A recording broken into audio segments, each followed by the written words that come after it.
Hi everyone, the Partial Prophet here. Thanks for tuning in. So I wanted to remind you that we know in part and we prophesy in part, but when Jesus comes, we will see fully, which is good because there's a lot of mysteries in the Word of God. And so I definitely want to encourage you to study on your own, but definitely await the day when Jesus will come and explain it all to us. Okay, so my video today is on 3 prophetic events in 1 week. You decide. So I wanted to give you my thoughts on possible prophecies that relate to these events that happened, and then you decide if you think there's a connection or not. And so I wanted to start out by talking about we first heard about this event on May 12th. And so I saw this article and I was like pretty amazed when I read this article. And it was talking about Netanyahu chooses site in Golan Heights to be named after Trump. Just pretty incredible. Okay, and so let me read this article. So this is when it actually happened. Benjamin Netanyahu just unveiled Israel's newest town, Trump Heights. Okay, so the town will be built in the contested Golan Heights. Okay, and so this happened on June 16th. Um, and I don't have the whole article here. You can look it up and read it on your own. But Trump's reaction, or actually David Friedman, he sent a tweet and he said, oh, well, I guess Donald Trump said, thank you, Prime Minister Netanyahu and the state of Israel for this great honor. David Friedman said, a great day on the Golan. Prime Minister Netanyahu and I had the honor to dedicate Trump Heights. First time Israel has dedicated a village in honor of a sitting president since Harry Truman, and that was in 1949. Happy birthday, Mr. President. So Donald Trump's birthday was 2 days before this event. Okay, and here's another article about it. Okay, so Israel announces new Golan Heights settlement named Trump Heights. Israel's Prime Minister Benjamin Netanyahu has announced a new settlement in the Golan Heights named after his great friend Donald Trump. Netanyahu unveiled a sign at the proposed site of the settlement on Sunday bearing the name Trump Heights and thanked the U.S. president for breaking with the international community to recognize Israeli sovereignty over the region. We are proud that we have the opportunity to establish a new settlement and to give thanks to a great friend, Netanyahu told a celebratory cabinet meeting at the site. We will continue to grow and develop the Golan for all of our citizens, Jews and non-Jews together. The Golan Heights, which was seized by Israel from Syria during the Six-Day War in 1967 and annexed in 1981, is regarded as illegally occupied territory by the global community. The UN Security Council has deemed Israel's administration of the area null and void and without legal effect. And the UN Special Envoy for Syria, Geir Peterson, recently reiterated that position. So it's, kind of contested land. And the article continues. But Trump recognized Israeli sovereignty in the region in March, 2 weeks before that country's elections, in what was seen as a major political gift to Netanyahu.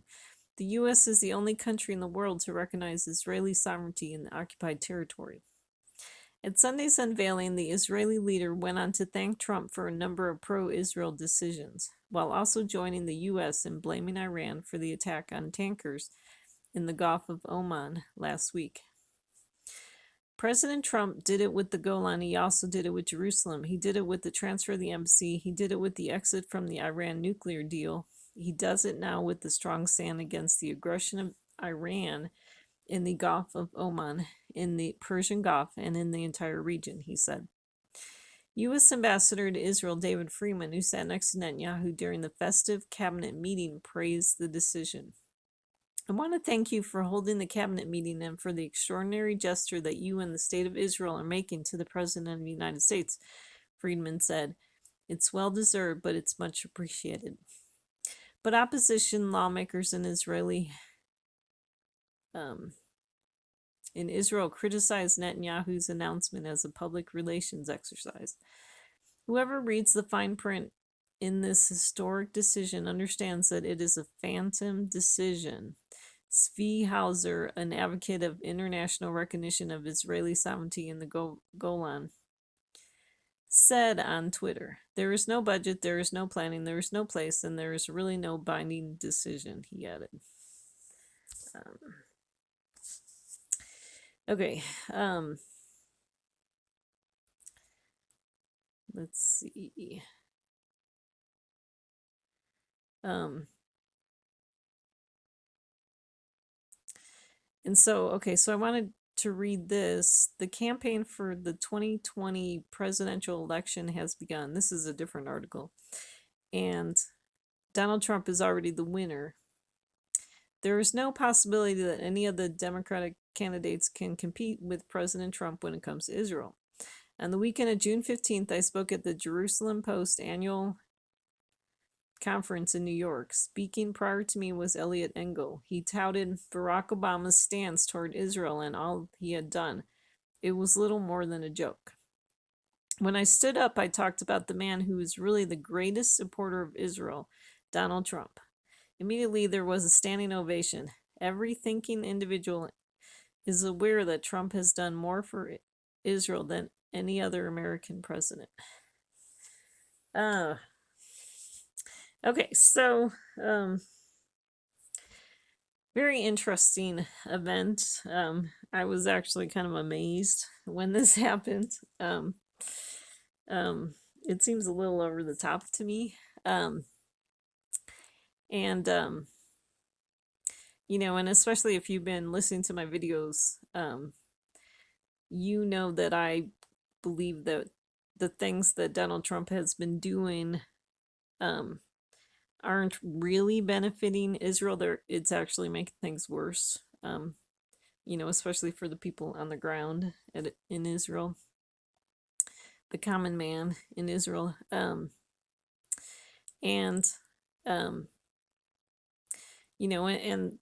like that one guy said, let's go back to what he said, where he said, this V. Hauser, where he talks about it being a phantom decision. I mean, he makes a really good point because, there's really nothing behind what Trump said. It's just something he said off the top of his head, in the spur of the moment, and there isn't like anything really backing it up, and then it's interesting to me about this story where in June 15th, they actually gave Donald Trump a standing ovation. So, we see people on kind of both sides, where, people think what he's doing toward Israel is the greatest thing in the world, and then other people are like, well, let's really take a look at what he's doing. Okay. So one of the verses I came up with that I thought kind of related to this, and let me read this to you and see if you can see a connection. So I got this from Daniel 3, and this is about Nebuchadnezzar. And Nebuchadnezzar the king, I'm going to read it to you, made an image of gold, the height of which was 60 cubits, and its width 6 cubits. He set it up on the plain of Dura in the province of Babylon. Then Nebuchadnezzar the king sent word to assemble the satraps, the prefects, and the governors, the counselors, the treasurers, the judges, the magistrates, and all the rulers of the provinces to come to the dedication of the image that Nebuchadnezzar the king had set up. Then the satraps, the prefects, the governors, the counselors, the treasurers, the judges, the magistrates, and all the rulers of the provinces were assembled for the dedication of the image that Nebuchadnezzar the king had set up. And they stood before the image that Nebuchadnezzar had set up. Then the herald loudly proclaimed, "To you the command is given, O peoples, nations, and men of every language, that at the moment you hear the sound of the horn, flute, lyre, trigon, psaltery, bagpipe, and all kinds of music, you are to fall down and worship the golden image that Nebuchadnezzar the king has set up. But whoever does not fall down and worship shall immediately be cast into the midst of a furnace of blazing fire. Therefore, at that time, when all the peoples heard the sound of the horn, flute, lyre, trigon, psaltery, bagpipe, and all kinds of music, all the peoples, nations, and men of every language fell down and worshipped the golden image that Nebuchadnezzar the king had set up. For this reason, at that time, certain Chaldeans came forward and brought charges against the Jews. They responded and said to Nebuchadnezzar the king, O king, live forever. You, O king, have made a decree that every man who hears the sound of the horn, flute, lyre, trigon, psaltery, bagpipe, and all kinds of music is to fall down and worship the golden image. But whoever does not fall down and worship shall be cast into the midst of a furnace of blazing fire.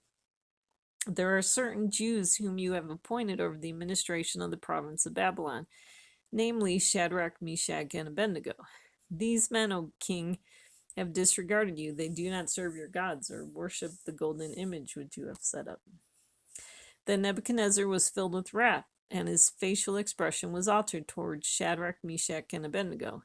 He answered by giving orders to heat the furnace 7 times more than it was usually heated. He commanded certain valiant warriors who were in his army to tie up Shadrach, Meshach, and Abednego in order to cast them into the furnace of blazing fire. Then these men were tied up in their trousers, their coats, their caps, and their other clothes, and were cast into the midst of the furnace of blazing fire. For this reason, because the king's command was urgent and the furnace had been made extremely hot, the flame of the fire slew those men who carried up Shadrach, Meshach, and Abednego. But these 3 men, Shadrach, Meshach, and Abednego, fell into the midst of the furnace of blazing fire, still tied up. Then Nebuchadnezzar the king was astounded and stood up in haste. He said to his high officials, Was it not 3 men we cast bound into the midst of the fire? They replied to the king, Certainly, O king. He said, Look, I see 4 men loosed and walking about in the midst of the fire without harm. And the appearance of the 4th is like a son of the gods. Then Nebuchadnezzar came near to the door of the furnace of blazing fire.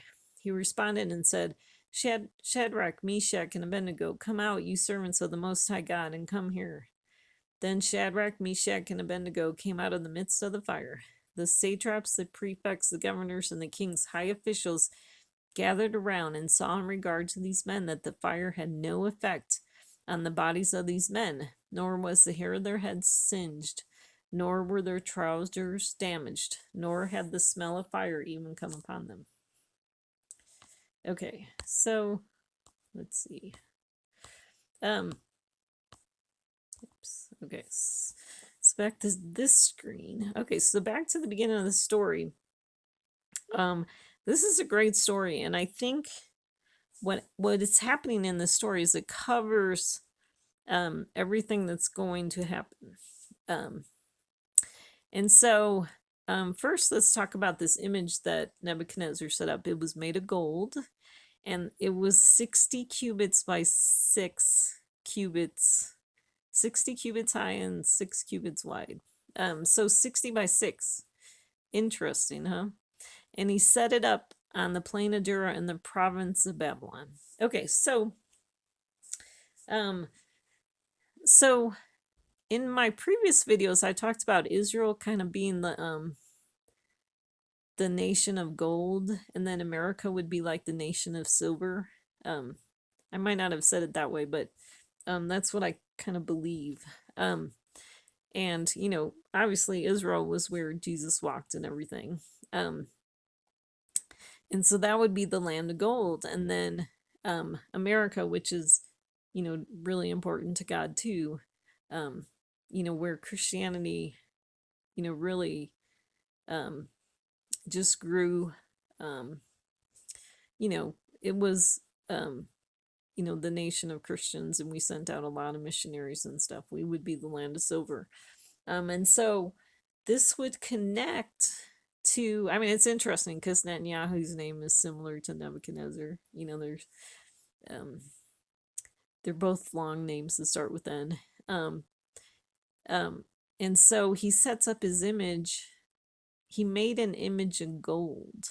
And so, I mean, what Netanyahu did was he set up a sign in Israel. And so, like, making an image of gold could be a way of metaphorically saying he set up a sign in Israel. And then the height of the sign was 60 cubits by 6 cubits. Now, I have no idea what the actual size of this sign is. But I think the 60 by 6 relates to. So, what's interesting is the timing of this happened when Trump has, first he made his Jerusalem announcement, and then he made his Golan Heights announcement. And so in my mind, he's done the 6-6 of the 666, and he hasn't done the third one yet. At least, on this day. I believe the third one actually gets done at the end of this week of, like 5 days, 6 days after this event. And so that's, so I think the 660 by 6 is kind of a metaphor for the 6-6. And then it talks about how it was set up in the province of Babylon, which Babylon, we got Babylon in, in Revelation, in the book of Revelation, it talks about Babylon, the judgment of Babylon. And then Babylon also reminds me a lot of the Tower of Babel. I definitely think there's a connection. And so, and so I think setting up the sign and participating in the stuff that Trump is doing is participating in Babylon, is what I believe. And so it's interesting that it talks about Nebuchadnezzar invited all these people, because remember it talked about in the article, all the different people that Netanyahu had invited. And then anyways, so just very fascinating. I definitely think there's a connection. And then it talks about, so when we get to verse 4 and it says, then the herald loudly proclaimed, and it's interesting when I hear that, we always, we have that song like Hark the Herald Angels Sing, and, so I kind of connect heralds to angels. So when I read this, and the herald loudly proclaim, I kind of think, hey, I think this could be a picture of Jesus coming and loudly proclaiming that, when you hear, the sound of the horn, or the sound of the trumpets, like he's not saying to fall down and worship the golden image, but I think what he's saying is those who don't fall down to worship this image, or haven't already fallen down and worshiped this image, are going to be cast into the midst of a furnace of blazing fire. So what's interesting, I highlighted the word midst because I think we want to be in the midst of the furnace. I mean, this is what's kind of interesting about prophecy, is that sometimes it works like opposite of what we think. Like we kind of think this was a bad thing that these 3 guys got thrown into this furnace, but I think it could be a picture of like God's protection and stuff like that. And so let's see. And I wanted to make the point, I highlighted the horn, the flute, the lyre, the bagpipe, all kinds of music. Remember in Revelation, it talks about, that, all these things won't be heard in the land of Babylon anymore. And, so I think there's a connection there. And then, so, the things that stand out about Shadrach, Meshach, and Abednego is that they have disregarded the king and they did not serve his gods or worship the golden image that he had set up. And so I think it's important for us to not worship President Trump. And not make him an idol, and definitely not make him a Messiah, because I don't think he's bringing peace to Israel. I really do not believe he's bringing peace to Israel. And then it's interesting that it talks about the furnace is heated 7 times more than it is usually heated. So when it's kind of talking about the furnace, I see, kind of like the wrath of God, in the description of this furnace. And, it talks about Nebuchadnezzar being filled with wrath. And so, sometimes the people in scripture could represent God and his feelings. And so, I think what's happening is that we're seeing God filled with wrath because these people are worshiping a false Messiah.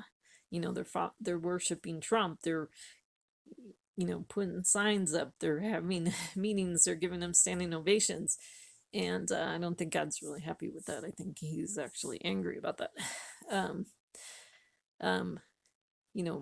So when it talks about the orders were being given to heat the furnace 7 times more than it was usually heated, like 7 is the number of completion.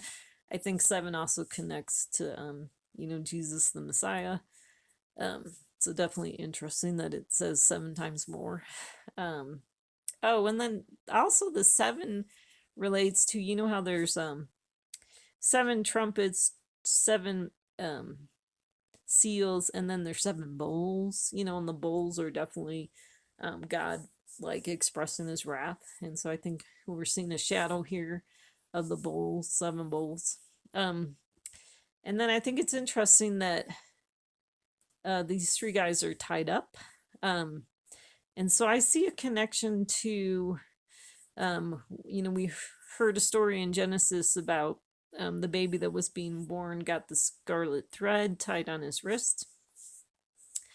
And then the harlot in the book of Joshua, when the 2 spies go to her house, she lets them down from her window, and then they say, you got to tie a scarlet thread in your window, otherwise, we're going to come, and destroy this house, and so what I see is a connection here to the Passover story.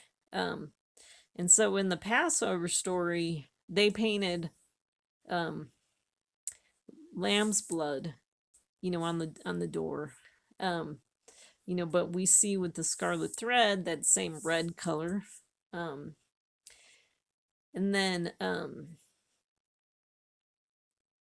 what's interesting too is that these men are tied up in their trousers, their coats, their caps, and their other clothes. And so we see, so I see a connection to, in the Exodus story, before, before the judgment came on the firstborn, before death, remember in the movie, the smoke comes and it's death and everybody's dying. All the firstborn are dying. Before that happened, I don't know how much they show this in the movie, but it's definitely in the scriptures where they go and they ask all the Egyptians for their clothes and for, just belongings and stuff. And so, so I see this picture of, this Passover picture where God's people are, they're in their houses and they have the lamb's blood on the door, and they have all the trousers and the coats and other clothes and other items that they've got from the people of Egypt, from the people that have been enslaving them. So I see that picture, which is a cool picture. And so, I mean, this is why I don't believe in the rapture, because this is what I think is going to happen, is that, I think judgment's going to come to America. Like this furnace of blazing fire definitely reminds me of atomic bombs. And we definitely have Iran right now chomping at the bit, like they want to get an atomic weapon, a nuclear weapon, they definitely would love to bomb us and get rid of us and get rid of Israel. And so I think God's going to allow judgment to come. We're going to be bombed, but God's people are going to be protected. And so what's really cool, let's keep reading the story because it's really cool.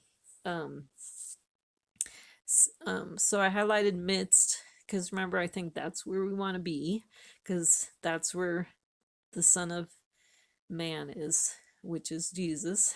And then I highlighted extremely hot because extremely hot definitely reminds me of a nuclear bomb. And okay, so then like I was saying, the midst of the fire, the appearance of the fourth is like a son of the gods. So a picture of Jesus. So we're in the midst of this fire, we're with Jesus.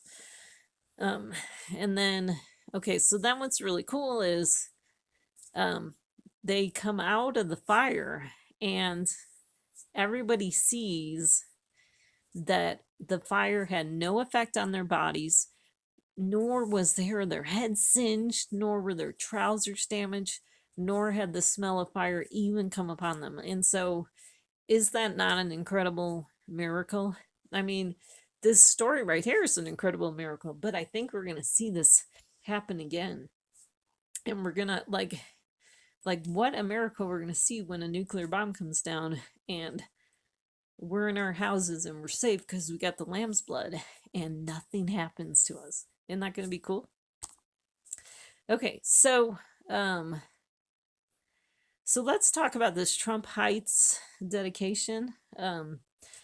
It happened on June 16, 2019, so 616, so you got the 6, 2 sixes there. It was 2 days after Trump's 73rd birthday. Which was also Father's Day. It was also Trinity Sunday, I think, on the Catholic calendar. And then what's very fascinating about that date is exactly 4 years earlier, Trump was announcing his candidacy for president at Trump Tower in New York City. And so, we see this connection to like the story of the Tower of Babel too, where, you have Trump at Trump Tower, you have Trump Heights, you have the, the same concept of the tower in the name Trump Heights. And so some of the other verses that I thought could connect to this event is Matthew 24:30. It says, "And then the sign of the Son of Man will appear in the sky, and then all the tribes of the earth will mourn, and they will see the Son of Man coming on the clouds of the sky with power and great glory." I was thinking, I've talked about that Trump is kind of acting like this false messiah. And so then like this sign of the Son of Man could be this sign where it's like, Netanyahu and other people are acting like Trump is the Messiah, or a Messiah-like person. And so they set up this sign, and so this could be a possible fulfillment of this verse. And then, so what's cool is what follows the sign. Then we're going to see maybe mourning, which, that could already be happening because our people are already not happy with things Trump is doing. And then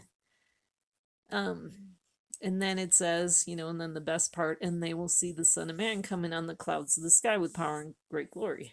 That's Jesus coming. And then another verse that I came up with. Okay, so then, like I said, the Tower of Babel. So, and that's in Genesis 11. And so it says, they said, "Come, let us build for ourselves a city and a tower whose top will reach into heaven. And let us make for ourselves a name, otherwise we will be scattered abroad over the face of the whole earth. The Lord came down to see this city and the tower which the sons of men had built." And so it's interesting that at the Tower of Babel, they said, "Come, let us build for ourselves a city." Well, what is Trump Heights? It's a city. And so we're seeing them build a city. They're trying to make a name for themselves. They're, um, you know, Trump's name is, you know, right there on the city, so definitely making the name, and we already see that with Trump putting his name on all his towers. And then I highlighted this because this is cool. The Lord came down to see the city and the tower which the sons of men had built. And so I think what we're going to see is Jesus coming down, taking a look at the city, and this tower. And because what I think is going to happen is that Jesus is going to come and bring judgment for this behavior. And then I wanted to talk about the Moses connection because, in the Exodus story, or when they're in the wilderness. So this is from Exodus 32, and it says, "Now when the people saw that Moses delayed to come down from the mountain, the people assembled about Aaron and said to him, 'Come, make us a god who will go before us. As for this Moses, the man who brought us up from the land of Egypt, we do not know what has become of him.' Aaron said to them, 'Tear off the gold rings which are in the ears of your wives, your sons, and your daughters, and bring them to me.'" And so this is a story where they go on and they make the molten calf, the golden calf, and worship it. Well, so in verse 6 it says, "So the next day they rose early and offered burnt offerings and brought peace offerings." And then it talks about how they were eating and drinking and rose up to play. Then the Lord spoke to Moses, "Go down at once, for your people whom you have brought up from the land of Egypt have corrupted themselves." And so, so I wanted to emphasize that what we have happening in this story is that Moses delayed to come down from the mountain. So they were expecting Moses to come down, and he took longer than they thought he was going to take.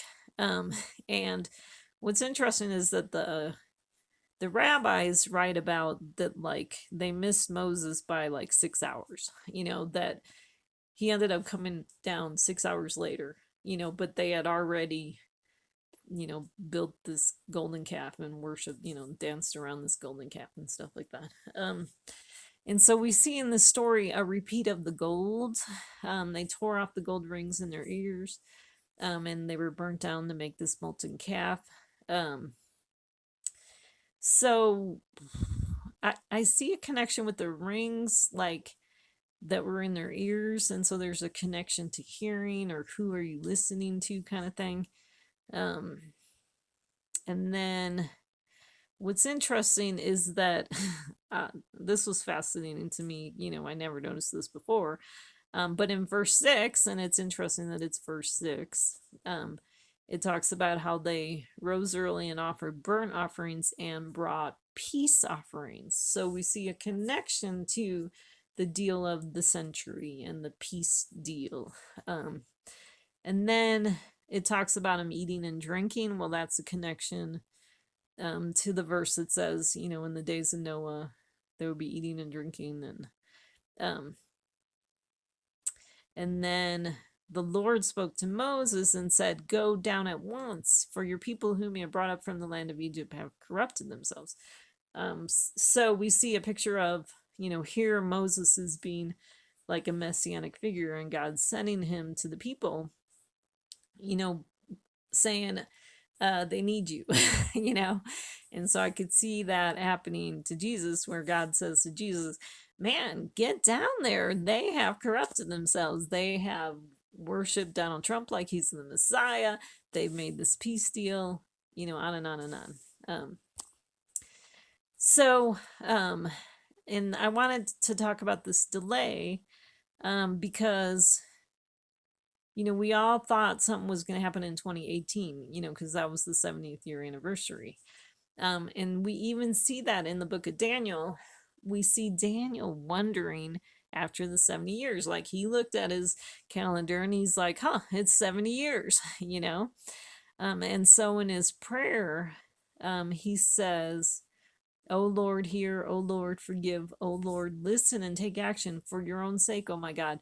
Do not delay, because your city and your people are called by your name. So we see that concept of delay in Daniel's prayer. And so, maybe a feeling that Daniel was feeling like things were delayed. And so it goes on to say, while I was still speaking in prayer, then the man Gabriel, who I had seen in the vision previously, came to me in my extreme weariness about the time of the evening offering. And so Gabriel, the angel, comes, and he this is the whole chapter where he goes and he says, there's 77s, and 62 sevens and 7 sevens, and all that stuff. And so it's kind of like Gabriel says, there's more to come. It's not just the 70 years. There's going to be 70 weeks, and then there's going to be 62 weeks and 7 weeks. And so I've been kind of trying to figure out, I think the weeks ever since President Trump made his declaration on December 6th, 2017, I guess, was maybe the start of the counting of the 70 weeks. And we already passed the 70 weeks, and I talked about that in one of my videos. We are now up to the 79th week. And so I'm not totally figuring out how it works out, because I don't know what the 62nd week is and the 7th week.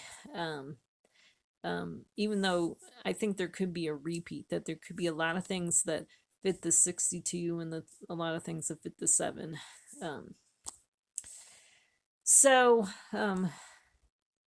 Anyways, so it's interesting. We're in this event of Trump Heights happened on the 79th week. And, there might be some connection with those numbers to this event. Okay. So then, so let's talk about the next thing that happened that week. And so this was, I didn't really get the whole article, but I'm sure you heard about this. So this was where Iran came and they shot down one of our drones, the United States drone. And then we were told in the news that the U.S. was ready to strike Iran, because really Iran has been, just doing a lot of offensive things, a lot of warlike things, and so we were told that the U.S. was ready to strike, but at the last minute, the story is that Trump called it off because they told him that 150 Iranians were going to get killed, and so he changed his mind, and so the one thing I wanted to point out in this article, let's see. Okay, but we do know that when the sun rose in the Middle East, there was no war between the U.S. and Iran. However, it is clear that the latest downing of a valuable, rare, and sophisticated U.S. drone by Iran is a game changer. Because did you guys hear the price of this drone? It was tons of money, like billions, I think. I mean, it was just shocking when I heard the price, the cost, so it's a big loss for us, for the United States. And then it says, previously Iran has been accused of sabotaging and mining 6 ships in the Gulf of Oman.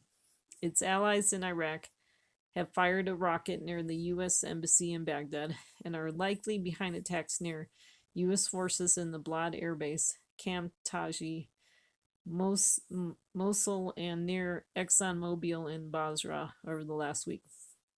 Also, Iran and its allies have fired at 2 U.S. Reaper drones and downed 1 in Yemen.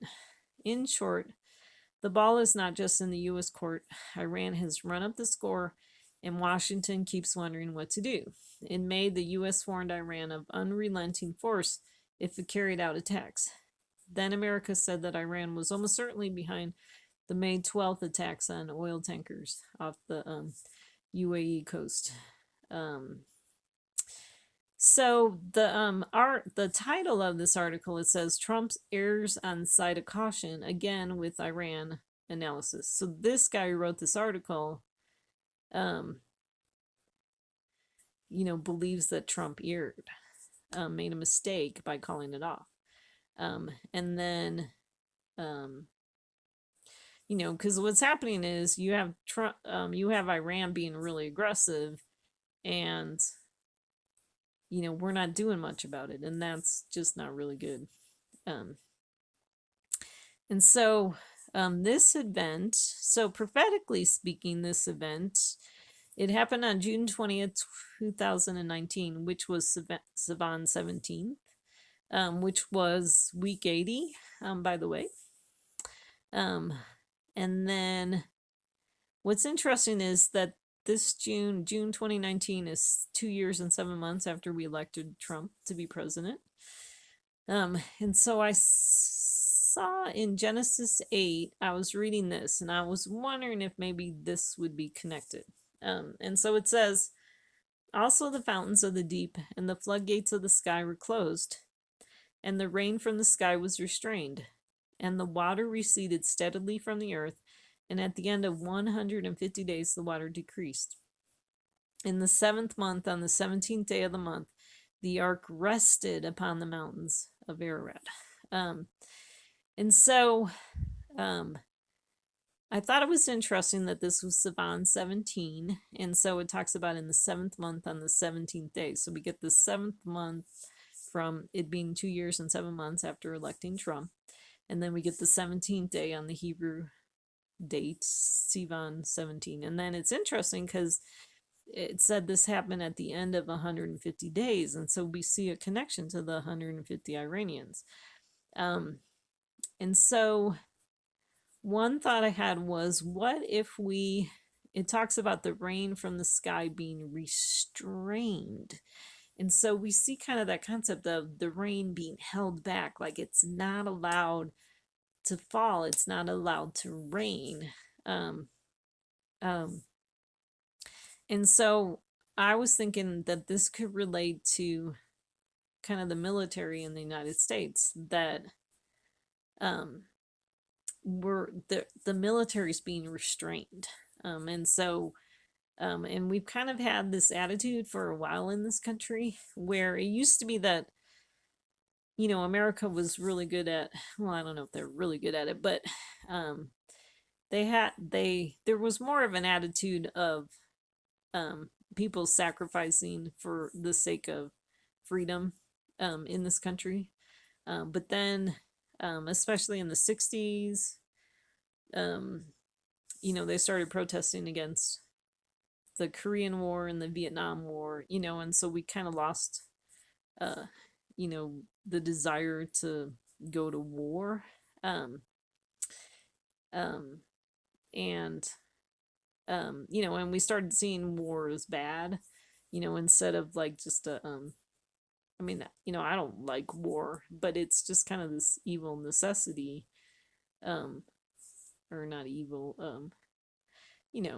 it's just something you have to do when you live in a world where all of sin and fallen short of the glory of God, and that there's, evil dictators and stuff like that.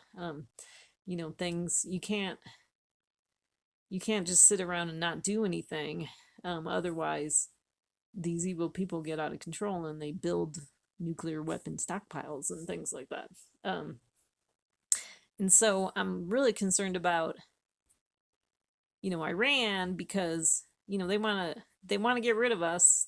They hate America and they hate Israel. And, it's kind of sad right now because Israel's in a really tight spot, and they're trying to, they're definitely trying to keep Iran out of Syria. Israel's trying to do what they can do without starting World War III. And so it's kind of sad that America is, just backing down.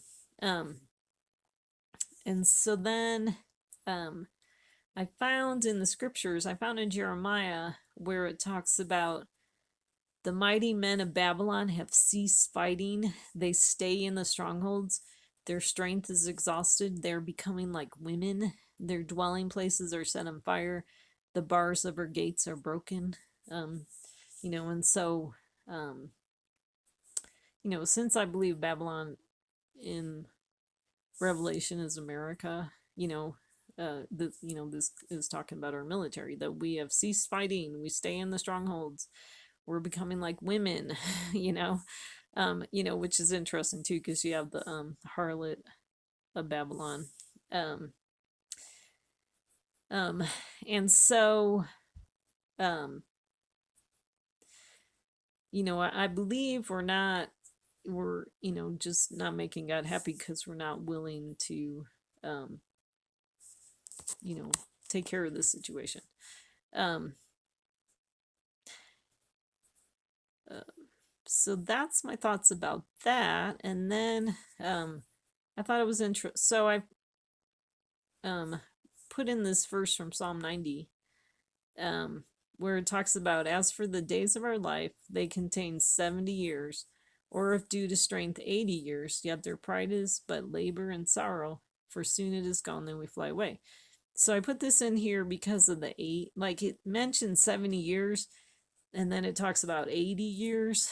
And I don't know if years, the second time it's listed, is actually in the Hebrew. Like it might just say contains 70 years, or if due to strength 80, which would be interesting to me, because then it's like you have the 70 years of Israel, and then you have these 80 weeks.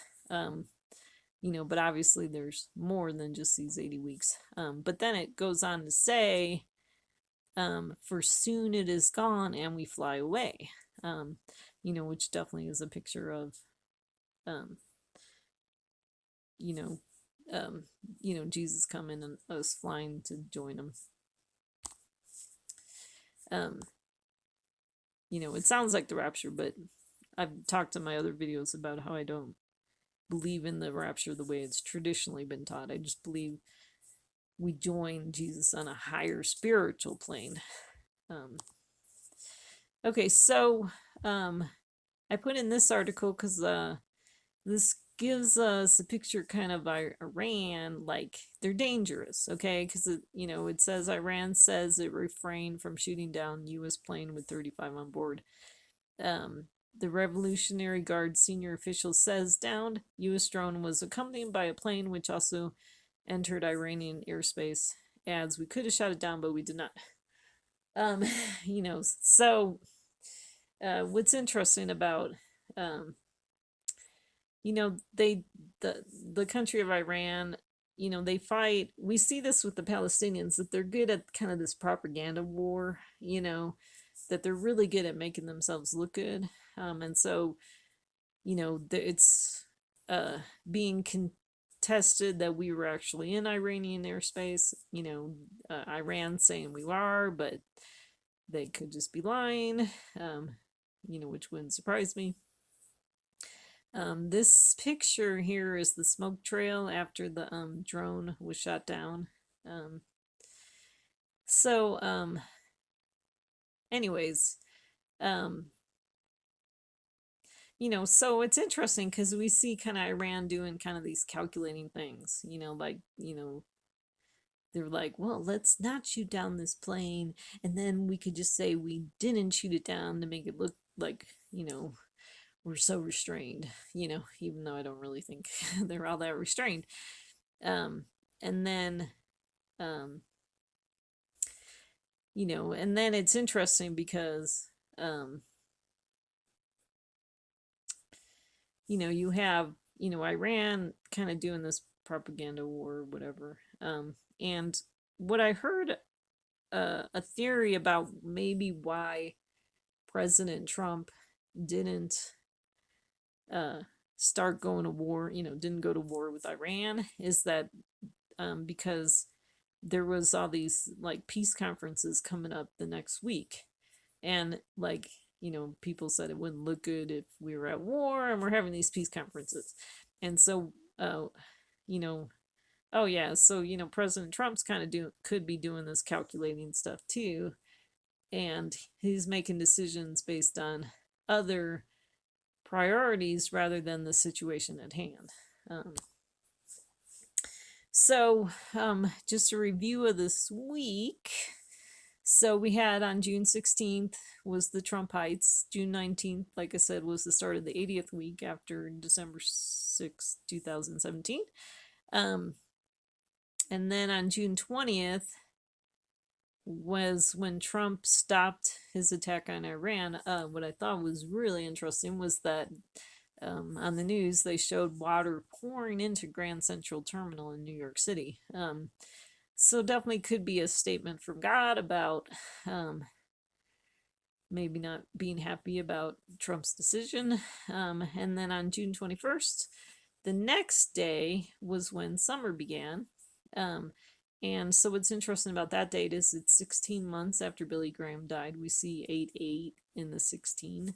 And then it's 10 months after Trump was in West Virginia. That was when President Trump said it'd be the Palestinians' turn next. And then this June 21st is 1 year plus 10 months after the Great American Solar Eclipse. So I said in one of my other videos that the Great American Solar Eclipse was exactly 1 year before Trump was in West Virginia and said it was the Palestinians' turn next. And then what's interesting too, on June 21st, that first day of summer, we had snow on Rabbit's Ear Pass in Colorado. So kind of interesting. And what's interesting to me is that I think there's some kind of like summer winter story in the Bible. And I think what's possible is that God's people are going to be entering into summer, and then God's enemies are going to be entering into winter. And so in Matthew 24, Jesus says, "Now learn the parable from the fig tree. When its branch has already become tender and puts forth its leaves, you know that summer is near." So we see that summer. And then, but he goes on to say, or actually before that, he talks about, "Therefore, when you see the abomination of desolation, which was spoken of through Daniel the prophet, standing in the holy place, let the reader understand. But pray that your flight will not be in the winter or on a Sabbath, for then there be great tribulation such as not occurred since the beginning of the world until now, nor ever will." And then later on, a couple verses down, it talks about the summer being near. So I put winter and great tribulation in green, because what's happening is, like I said, I think God's enemies are going to be entering winter, which is going to be their great tribulation that they're going to enter into. There's going to be a reversal. God's people are going to come out of tribulation, and then God's enemies are going to go into tribulation.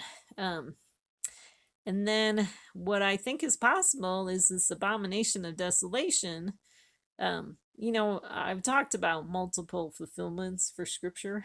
And so, I definitely, saw the Iran deal being an abomination, of desolation. But I think this Trump Heights could be an abomination too, standing in the holy place, where the holy place would be Israel.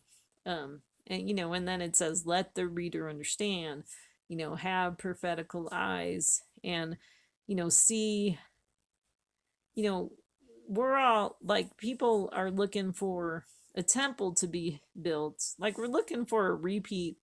I'm not looking for it, but other people are looking for a repeat of, who's that guy's name? Who, we put a pig in the altar in the temple, sacrificed a pig. So people are looking for kind of a repeat of that, looking for, a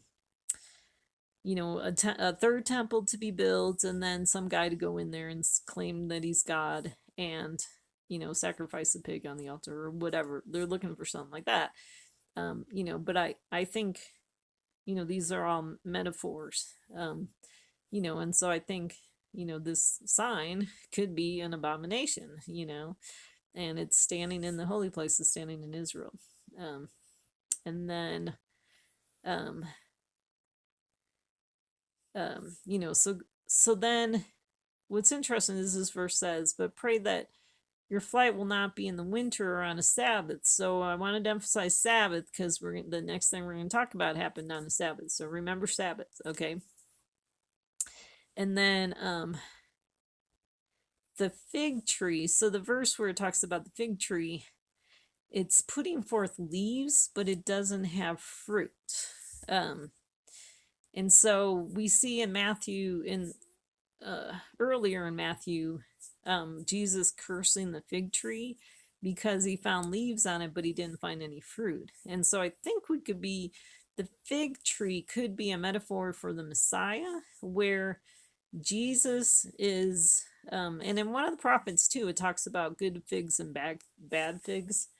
And so Jesus could be a picture of the fig tree that has leaves and fruit, where his his peace deal like actually brings about everlasting peace, but Trump is like the false Messiah, where he's acting like a fig tree and he's got leaves, um um but he doesn't have fruit. I mean, he can say all the good things about, and leaves can be connected to, like, pages on a book or whatever. Trump says all the right things, has all the right words, but there's no fruit. He can say that he recognizes the Golan Heights, but he's not really bringing peace to Israel. Okay, so then the next big event. So this was an article that came up, and it just had some helpful information, so I thought I'd read this. The Trump team preparing ground for planned rollout.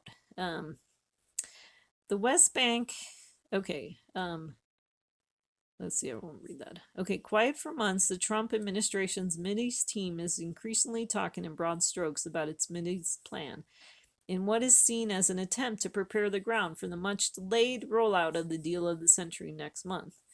Last month, U.S. President Trump's senior advisor and son-in-law, Jared Kushner, said that the plan would be presented sometime after Ramadan, which ends on June 4th. My interjection, it's interesting that they're, considering the Muslims, what's best for the Muslims. And in an interview with Fox News over the weekend, Jason Greenblatt, Trump's special representative for international negotiations, set after Shavuot, June 9th, as the target day for presentation of the plan. So that's the Jewish holiday. The intention to present the plan next month comes against the advice of some, such as the Washington Institute for Near East Policy's executive director, Robert Satloff, who has written twice in the last month that to present a plan that in the current environment is doomed to fail is very ill-advised, and that a failure would delegitimize some of the fresh ideas in it. And Channel 13 reported on Sunday evening that former IDF Chief of Staff Gadi Eisenkot had a meeting with Greenblatt and 10 Mideast experts from the Washington Institute and other think tanks last week, said that there could be a violent escalation in the West Bank, and that the Trump administration should take this into account when considering the release of the plan. So I thought it was interesting that there was 10 quote-unquote experts there. Of course, if they said there could be a violent escalation, they do seem like they're smart. So reading on, according to the report, Eisenkot told Greenblatt that the West Bank could erupt before, during, or after you present your peace plan, and you should add this to your calculations. Once this genie is out of the bottle, it will take 5 years to put it back in. Greenblatt is reported to have responded that the Trump administration is aware of the risk, but does indeed intend on publishing it in the coming weeks. Politico reported on Monday that Kushner has convened dozens of journalists at the White House with the goal of getting them on board with the plan, though he has been scarce about its details. Greenblatt, in an interview on Friday with Majella, a Saudi-owned London-based weekly that appears online in Arabic, English, and Farsi, responded to a question about whether this was the right time to launch the plan by saying that there will never be a perfect time to try to make peace, but the status quo does not work for anyone. People are suffering, the region is suffering. We hope that the leadership will be able to put down their calcified talking points long enough to read through and consider our plan, he said in his first interview with an Arabic language publication. Asked whether the administration's decision to recognize both Jerusalem as Israel's capital and the country's sovereignty over the Golan Heights does not prejudge what the plan holds for the Palestinians, Greenblatt responded that the Golan decision is not related to the Israeli-Palestinian conflict. Kind of interesting. Okay, so I think where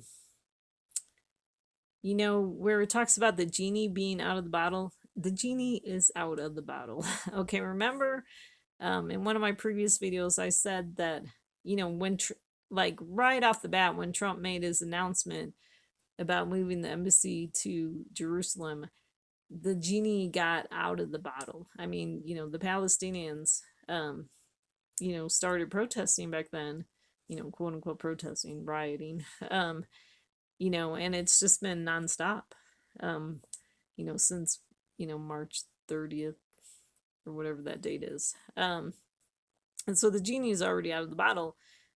But, everything that Trump does is not helping the situation. And so, and it's interesting that the Trump administration is aware of the risks. Okay, are they not concerned about the people in Israel? Why is this peace plan so important? I mean, first of all, they're kind of delusional if they think they're actually going to create peace. But also too, I see maybe that they're not really considering the Jewish people and the effect on them. So, let's see. And I mean this guy who said people are suffering. Yeah, people are suffering. I mean there's a lot of focus on the Palestinian suffering, but I'm more concerned about the Jewish people suffering. And I think God's more concerned about the Jewish people suffering. I mean, the Palestinians, I think, a lot of it's suffering of their own making, is what I believe.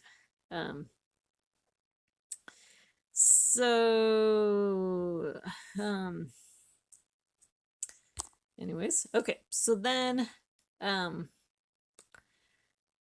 wanted to emphasize, okay, Palestinians planning popular uprising against Trump's plan. Okay, so this was before they knew, there, I don't think anyone knew that Kushner was going to release the plan on June 22nd.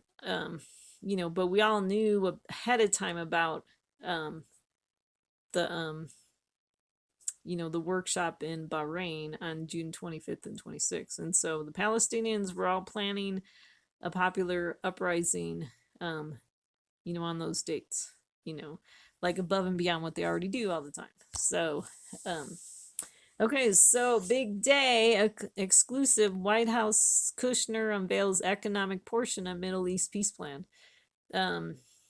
So the White House on Saturday outlined a $50 billion Middle East economic plan that would create a global investment fund to lift the Palestinian and neighboring Arab state economies and fund a $5 billion transportation corridor to connect the West Bank and Gaza.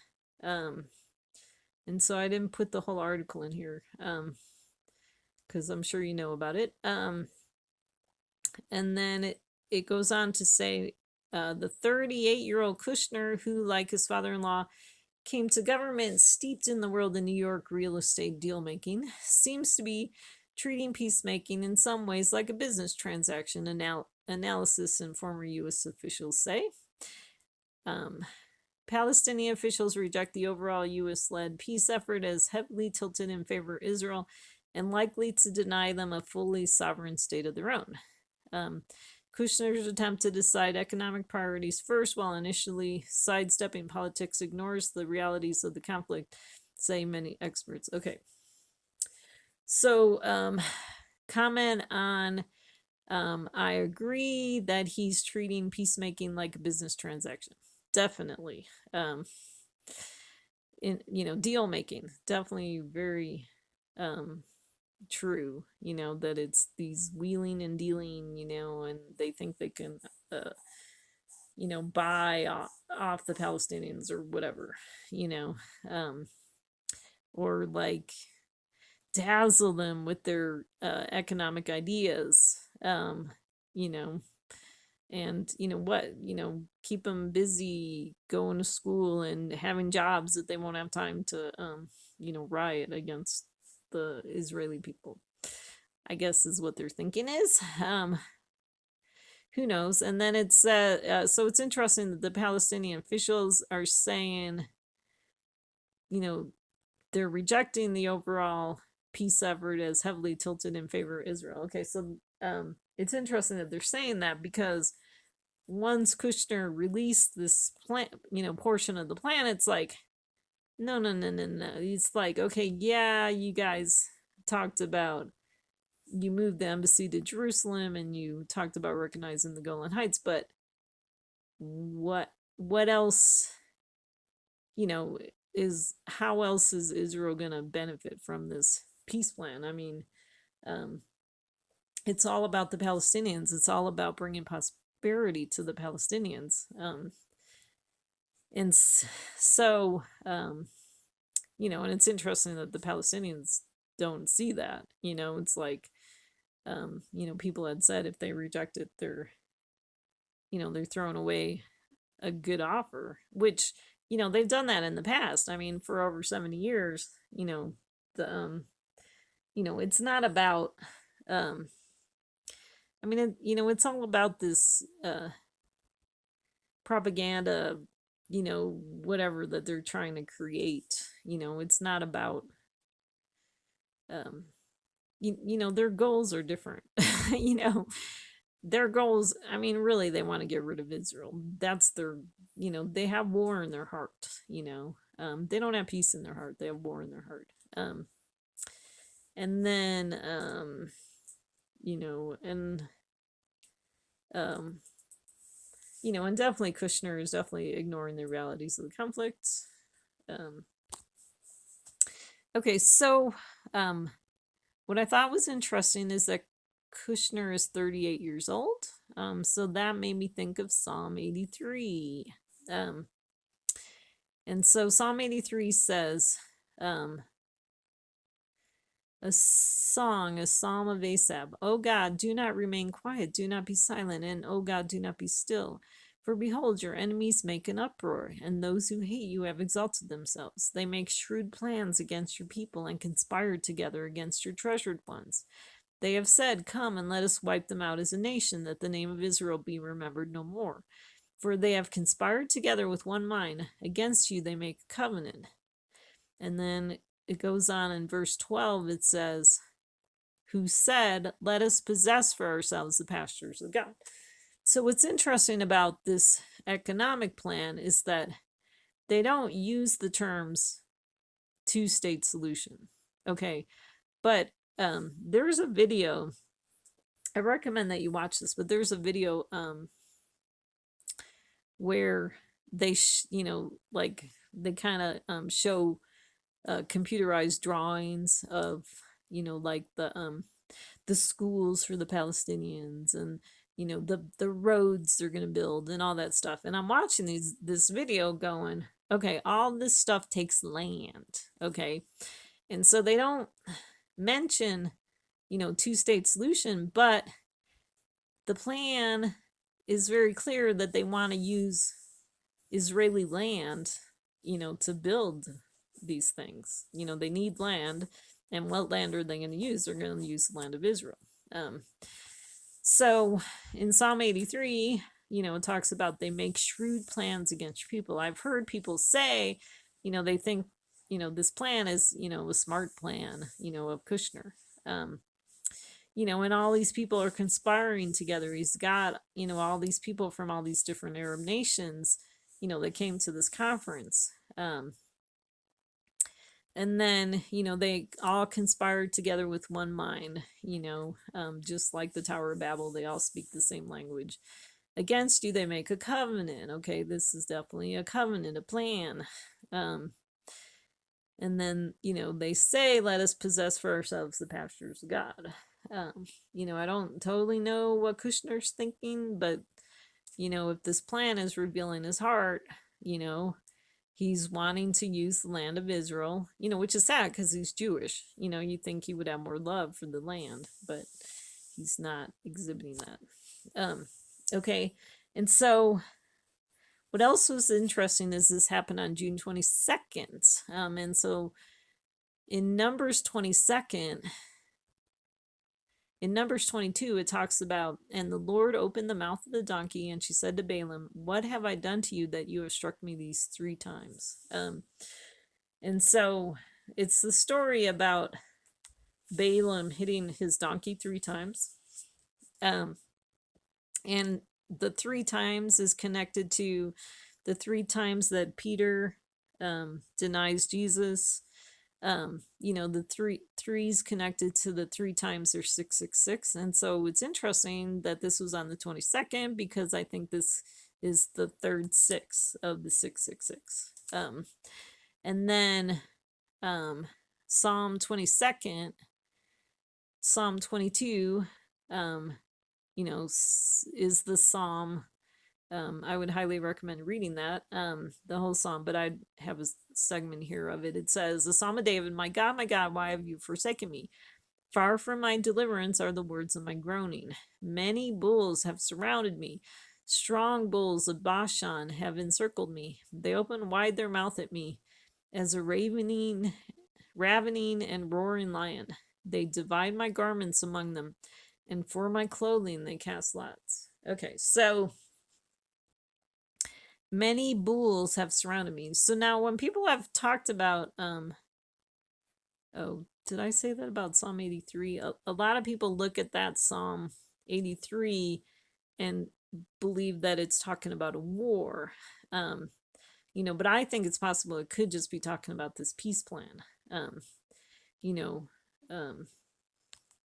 then here, it's talking about, in Psalm 22, it's talking about many bulls have surrounded me. And it talks about they divide my garments among them, and for my clothing they cast lots, and so we see that with this peace deal where, they're dividing parts of the land, and, and they're raising money for, doing something here and doing something there. And so what's interesting to me is that, okay, so it's talking about bulls. And what is the mascot of, what is that? Wall Street is this it's not golden bull, it's bronze bull. And so I got a picture of that here. So I thought that was kind of interesting, because I definitely see Kushner as being kind of a Wall Street kind of guy. They are real estate, the deal making kind of thing. And then Luke 22nd, it says, while he was still speaking, behold, a crowd came, and the one called Judas, one of the 12, was preceding them, and he approached Jesus to kiss him.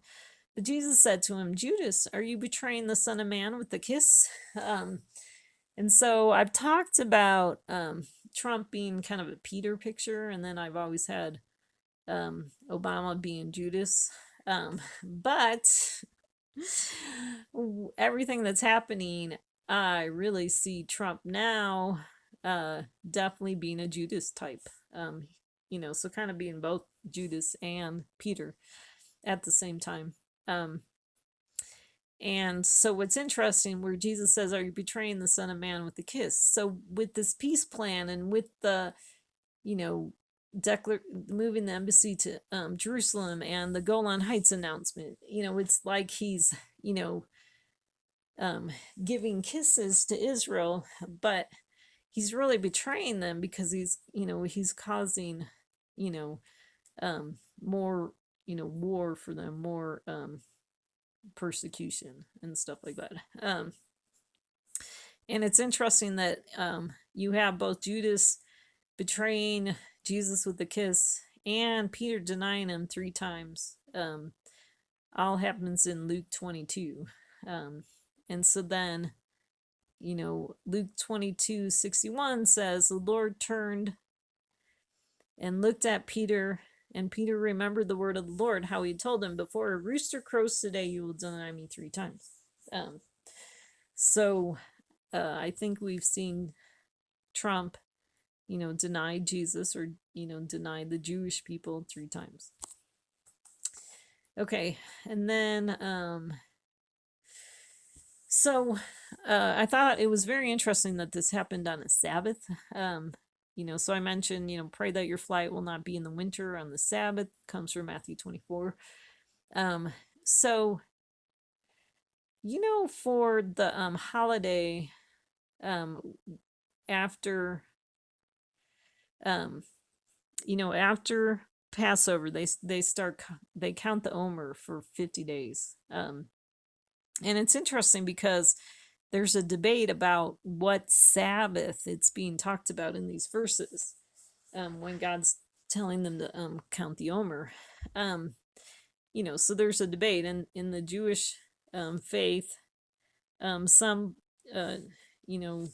segment of Judaism counts on a different day than another segment because they debate about what the Sabbath is. Well, so let's read these verses, and it says, you shall also count for yourselves from the day after the Sabbath, from the day when you brought in the sheaf of the wave offering.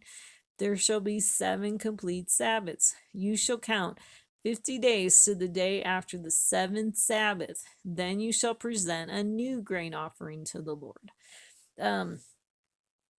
So I'm wondering what if this Sabbath, this, all of Scripture is like, we see a lot of prophecy in Scripture. And so the Sabbath, what if this is the Sabbath? What if Kushner unveiling the economic portion of the Middle East plan is the Sabbath, that God's talking about? And so he's saying to count for 50 days after the 7th Sabbath, and then he talks about presenting a new grain offering. So what we see is that it's from June 22nd, there's 50 days until 8/11/2019, which is the 9th of Av. Which is, it's actually the 10th of Av, because the Jewish people don't, the 9th of Av is a fast day for the Jewish people, and they don't fast on the Sabbath. And so they would be fasting on the Sunday, which is 8/11. So it's actually the 10th of Av, but it's their 9th of Av ceremonies, which, that was the 9th of Av is when the 2 previous temples were destroyed. And I thought it was interesting that it's 8/11, because, 9/11 was kind of the big start of, the Iraq war and all that stuff. So 9/11's a important day. I don't know if God would choose to do something in America on 8/11, but it remains to be seen. And then, we have that verse in Daniel 9:27, which everyone thinks is talking about the Antichrist. But I think the beginning of the verse could be talking about the Messiah. And it says, and he will make a firm covenant with the many for 1 week, but in the middle of the week, he will put a stop to sacrifice and grain offering. So what's interesting is it says, from the day when you brought in the sheaf of the wave offering. So I think the an offering could be a metaphor. This peace plan could be like kind of like this type of offering, like they're kind of like offering up the Jewish people as a sacrifice for their gods in this peace plan. And, God says count 50 days and then you're going to present a new grain offering, a different type of offering. So we could be seeing a switch in, who gets to make sacrifices. I mean, gets to make offerings to God and what types of offerings are offered. And, so when it says he'll make a firm covenant with the many for 1 week, but in the middle of the week he will put a stop to sacrifice and grain offering. So what I'm proposing is that this peace plan is causing sacrifices and grain offerings to happen, where like the Jewish people are being sacrificed for the sake of, Kushner's and Trump's gods. That they're being presented as sacrificial lambs under this peace plan, and and then also the American people are being sacrificed because now we're under the wrath of God, is what I believe. And then, like I've said before, I believe that we need Jesus to come and make a new covenant, because under this old covenant under Trump, we're under God's wrath. So we need Jesus to come and create a new covenant between us and God. And then the Daniel 9:27 verse goes on to say, and on the wings of abominations, and so since I proposed that the this peace plan, I mean, I think the 3 things that happened this week are 3 abominations, that God would not be happy about. Putting up the sign, not going to war with Iran, and then unveiling this economic peace plan. And so it says, on the wing of abominations will come one who makes desolate.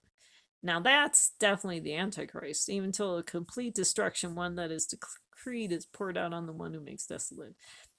So it's like the Antichrist comes and makes things desolate, and then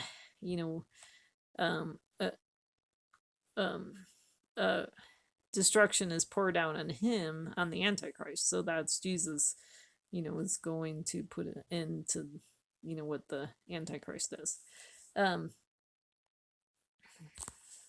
So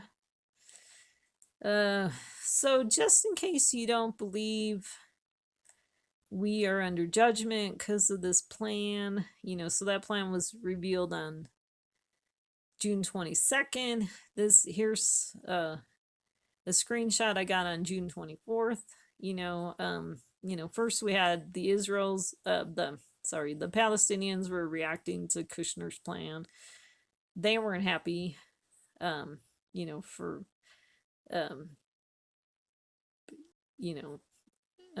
for the usual reasons they're not happy about, but they're reacting. And then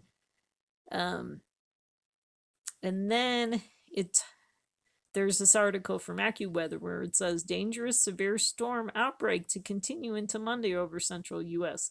And then it said Sunday had already started with numerous flooding, on and on and on. And so the severe storm outbreak started on Sunday, 1 day after the release of the plan. So if you don't think we're under judgment, I don't think you're paying attention. So, and then, so I had a few articles here where, so what's happening in Israel, there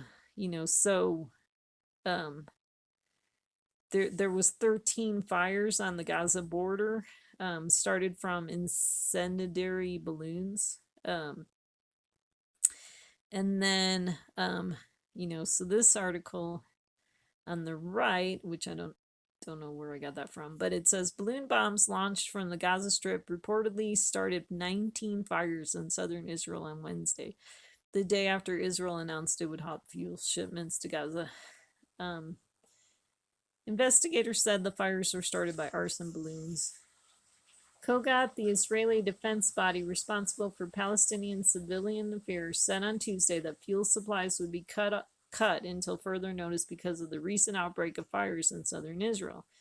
The move would cause more power cuts in the already struggling and impoverished territory. Um, so, anyways, so we see from Gaza, just more,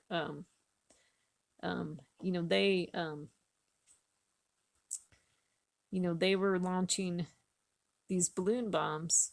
So this is Wednesday, Tuesday. Oh, these are the 2 days during the peace, quote unquote, peace conference in Bahrain. So going on into June. Oh, and so I wanted to point out that June is the 6th month. So I thought it was interesting that all this stuff was happening in the 6th month. Okay. 666. And so June 25th and June 26th. So we see, 626, kind of interesting. 2 6s. There was the Peace to Prosperity Conference in Bahrain. June 25th was Sivan 22. On the Hebrew calendar, the Jewish people believe that was the day that Miriam was quarantined for 7 days, which the ending of that would be July 3rd, today. Miriam, was Moses' sister, and she spoke out against Moses and got leprosy. Okay, so they had to quarantine her for 7 days. And so leprosy is a picture of, if you speak out against God's anointed, you get leprosy. And you get kicked out of the camp. And also too, the July 3rd date would be 10 days after, so I think after this, June 22nd, when the peace plan was released, I think we could have been put under 10 days of testing, like in Daniel, it talks about 10 days of testing, and Revelation talks about 10 days of testing. Because I think it's possible that God could be giving us 10 days to see how we're going to respond to this peace deal.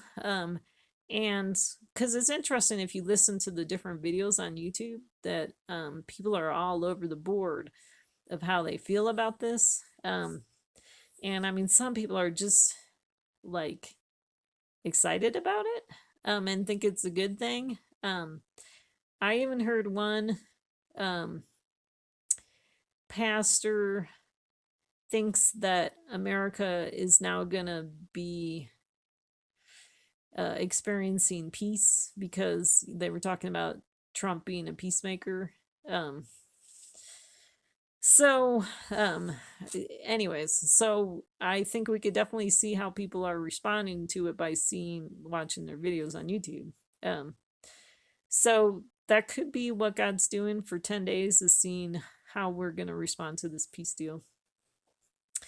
And then June 26th was Sivan 23. Okay, so what's interesting about that date on the Hebrew calendar is that Jeroboam set up on Sivan 23 of that year roadblocks to prevent the people's pilgrimage to Jerusalem, introducing instead the worship of 2 idols in the form of gold calves, which he enshrined on the northern and southern boundaries of his realm. Okay, so definitely could be a connection to this.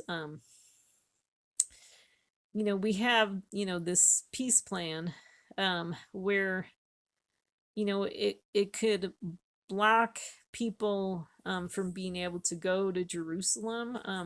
Especially they're talking about this road being put in the Golan Heights, and some more checkpoints being set up, and so definitely could be preventing Jewish people from getting to Jerusalem as easily, depending on where these roads and things get set up, and then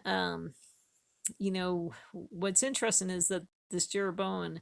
Now, this is the story where Solomon's son, he was supposed to be the leader, and instead, this other guy kind of rose up, this Jeroboam, and they divided the nation into northern Israel and southern Israel.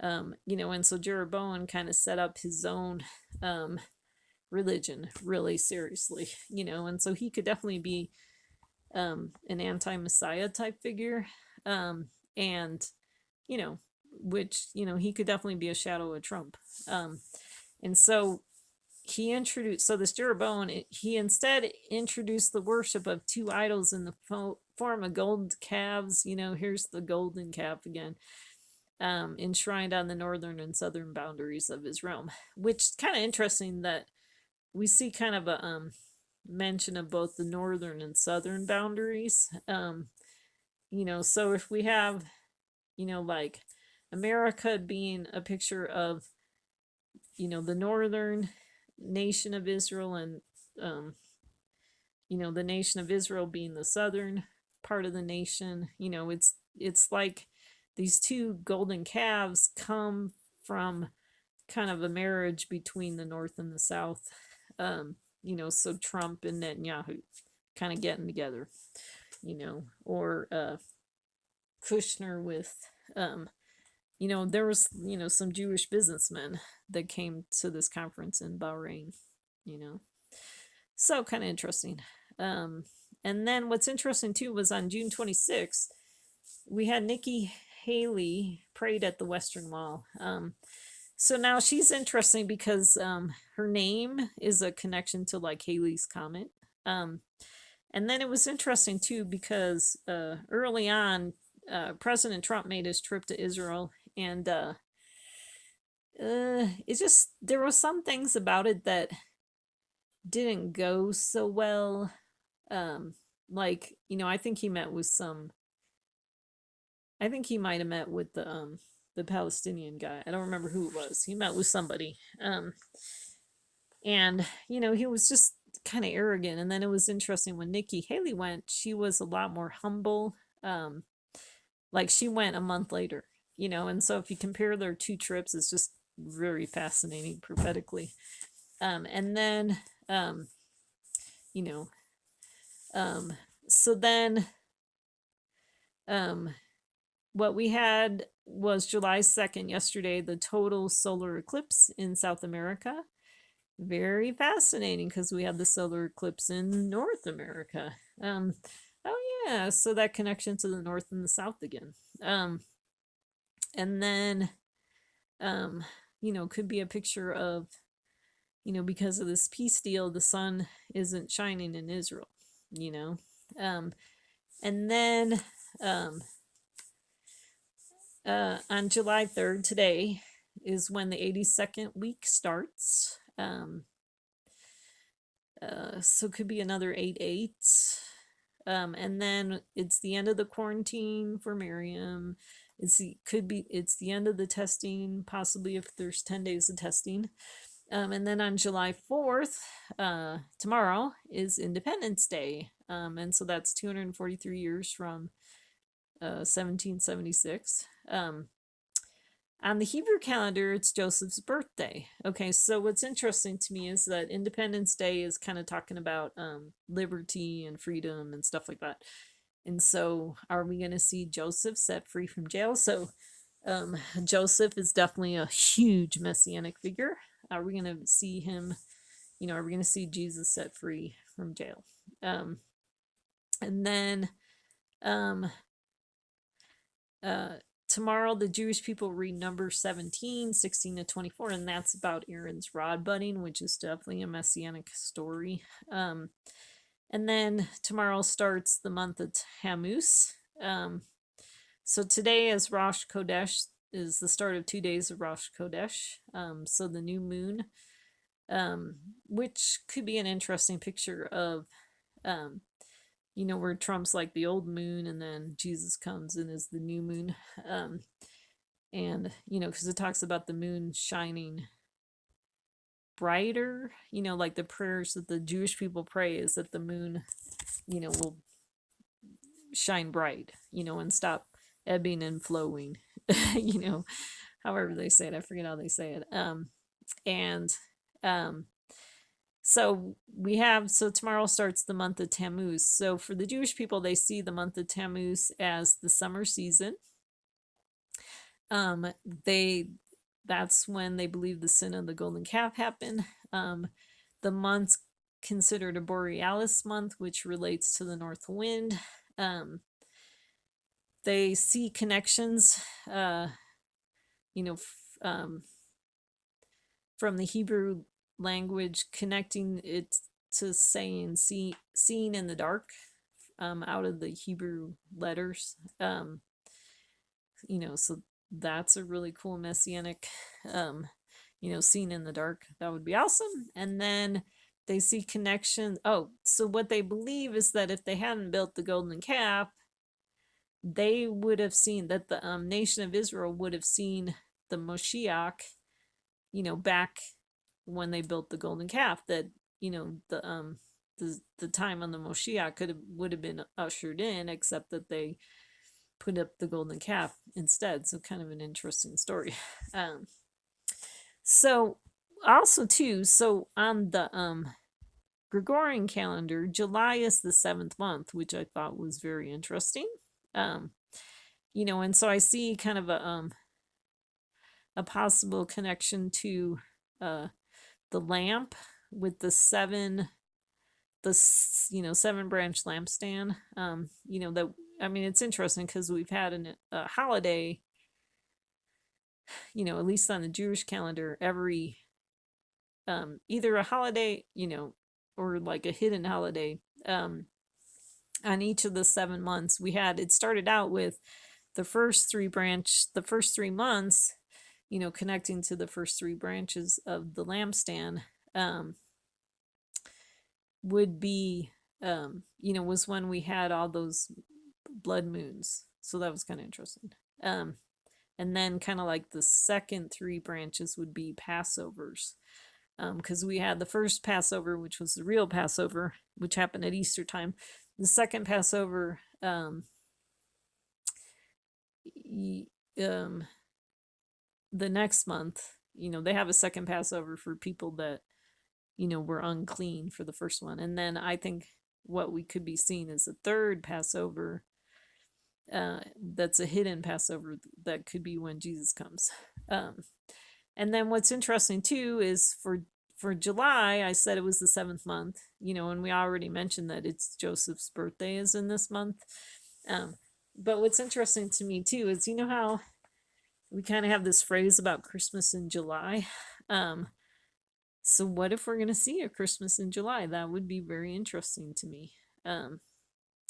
So, like Jesus being born in July, so definitely interesting. Okay, so definitely, I think that's all I have.